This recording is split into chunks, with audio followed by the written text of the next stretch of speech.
The release of Kafka in Honkai Star Rail has made DoT teams very viable, and you're just able to do a lot of damage with those DoTs. And of the 4 types of DoTs, after using Kafka's team throughout the second half of 1.2, there is one DoT type that is nowhere near as good as the others. So today I'm going to go over which type is the worst DoT in the game, and I'm going to analyze why that is, and like how it might change moving forward.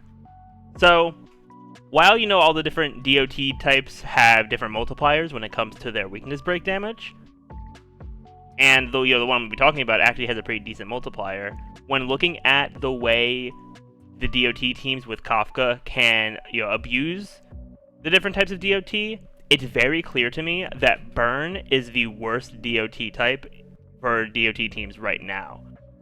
And sure, Burn has a pretty good, multiplier for weakness break DoT, but in terms of actually applying it and dealing more damage, it's nowhere near the level of the other DoTs. So I want to talk about each of the DoTs of where they are right now, and ending off with Burn to really just show the difference between the first 3 being Bleed, Wind Shear, and Shock, and then moving into Burn, just to show the sheer difference of being able to apply it and doing a lot of damage with it.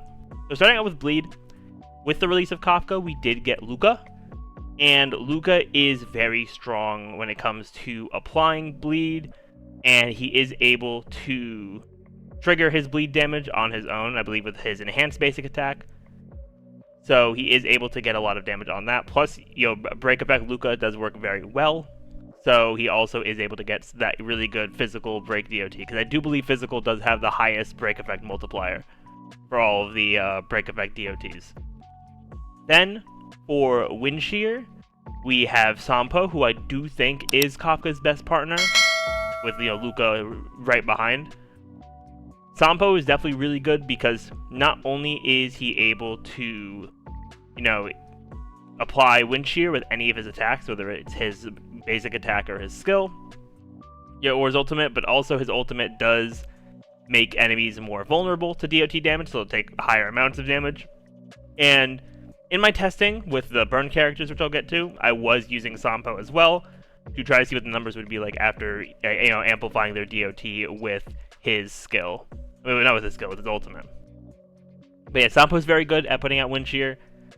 In my experience using Sampo, I pretty much will always have Wind Shear up, especially if I time my ultimates right in Memory of Chaos and stuff like that, which is where I'm usually testing stuff like either Memory of Chaos or weekly bosses is usually where I test.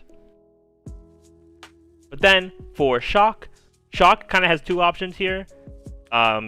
Firstly, we have Serval, and Serval is good because she is able to apply Shock pretty consistently, but she doesn't really have anything that amplifies it or anything like that.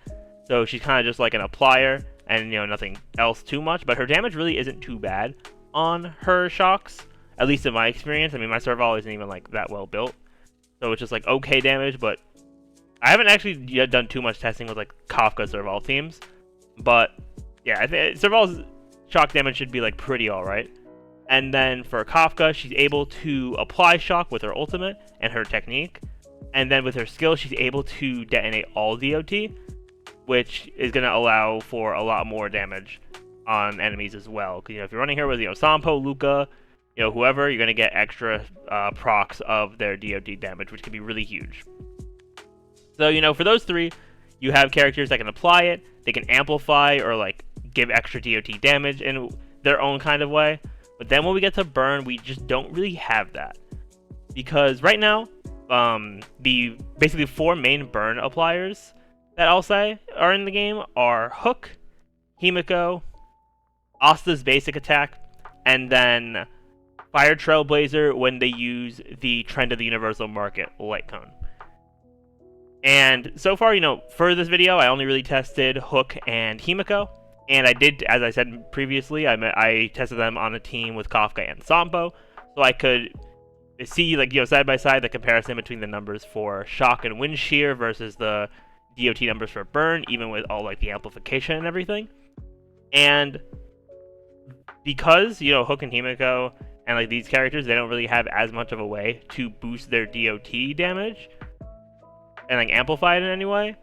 the burn DoT just isn't doing nearly as much damage as the, shock, wind shear, and bleed from, Sampo, Luka, and, Kafka. So because of that, burn is just in a really weird spot right now.